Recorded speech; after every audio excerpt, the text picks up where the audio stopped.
Hey everyone, Andrew here, bringing you another video review. Today we're going to be doing Spike After the Fall issue number 3. This is the third issue in the 4-issue story arc miniseries for Spike, which takes place before Angel After the Fall. Very nice comic cover. I'm only going to get one comic cover for the Spike After the Fall, so I suggest getting this one. However, it's really up to you. Now, as you guys remember in my previous Spike After the Fall reviews, I was worried that the miniseries wasn't going to be that good. I mean, majorly because it's a 4-issue miniseries, and that's pretty short. Now, I had my other reasons, but I just didn't think it was going to be that good. And the first 2 issues kind of just stunk. They didn't, entertain me at all. But issue 3 really redeems the series.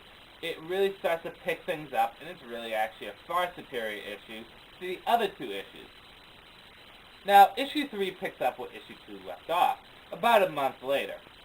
And Spike's being tortured a lot by the demon Non. And it's spelled N-O-N, and I'm not sure if I'm pronouncing it right, but I believe it is Non. If you remember, Non is that demon with the spikes on her shoulders and wears the hide of different animals for clothing. This is a picture of her. Hopefully you can see that. Right about here. Now, Non is actually a pretty impressive demon. She can take a lot of hits. As you can see here, she has arrows and axes and knives and swords lodged in her, and she doesn't seem to be fazed at all.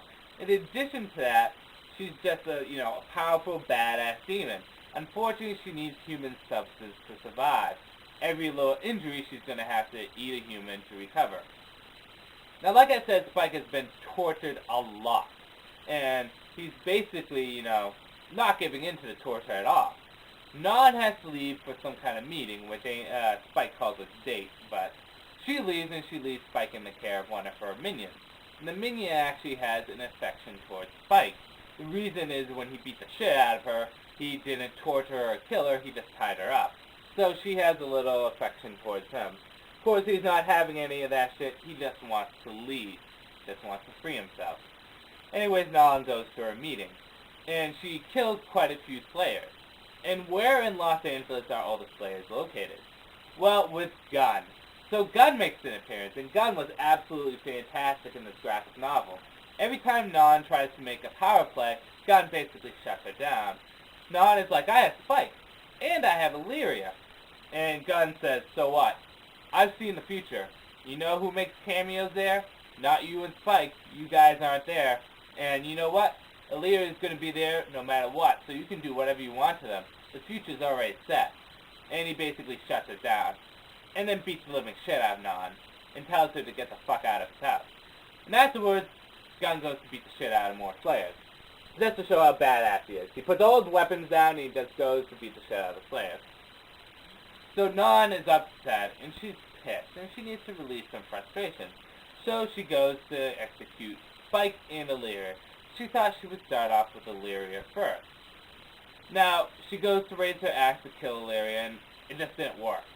Didn't work at all. Illyria gets up, and she says, you can torture me, you can poke at me, you can cage me up, but you do not make me bow to you. And Illyria beats the shit out of everyone. And Spike is worried that if Illyria sees him, then she'll turn back into Fred. But Illyria sees him, and she doesn't turn back into Fred. If anything, she actually kisses Spike, which is kind of awkward. Hopefully that gets explained towards the end. And then Non goes to kill Jeremy, whatever you want to call him. And big surprise, which really isn't that big of a surprise because I expected it to happen, Connor shows up at the very end. So that's the setup for issue 4. Now, I guess it's time for the lowdown, the goods and the bads, what I like and what I don't like about this issue. Well, the art was actually very, very fantastic in this issue. I think it's the best of the After the Fall issue series. I mean, look at that art of Spike. It's fantastic. All the art looks really good. It's not bad. It's really good art. The dialogue is good. It was funny, as the Spike comics are usually funny.